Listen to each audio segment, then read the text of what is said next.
கவன ஈர்ப்பு அரசின் கவனத்தை ஈர்க்கலாம். பாட்டுக்கு பாட்டு. முதலில் உங்கள் அபிமான பாடலை பாட உங்களுக்கு ஒரு வாய்ப்பு. கொடுத்ததெல்லாம் கொடுத்தார், இவர் யாருக்காக கொடுத்தார்? ஒருத்தருக்கா கொடுத்தார், இல்லை ஊருக்காக கொடுத்தார். அருமை அருமை அருமை. நீங்கள் ஆரம்பிக்க வேண்டிய அல்லது நெடில். மணப்பாற மாடு கட்டி மாயவரா ஏறு பூட்டி வயக்காட்ட உழுது போடு செல்லக்கண்ணு. அருமை அருமை அருமை.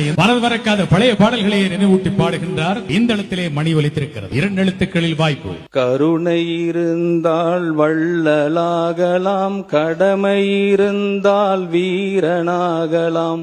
முதல்ல மனுஷனா மாறுங்கடா. இந்த இடத்திலே மணி ஒலித்திருக்கிறது. அல்ல நெடில். நானே போட போறேன் சட்டம், பொதுவில் நன்மை பொருந்திடும் திட்டம், நன்மை பொருந்திடும் திட்டம், நாடு நலம் பெறும் திட்டம், நன்மை பொருந்திடும் திட்டம் என்று முத்தான பாடல்களை தந்த அற்புதமான ஒரு பாடகர். என்னங்க எனக்கு ஒண்ணுமே புரியல. எனக்கும் புரியல. வாயால் வடை சுற்றும் காலம் மாறி சுட்ட வடையை, சுவையான வடையை சுட சுட கையில் கொடுக்கும் காலம் இது.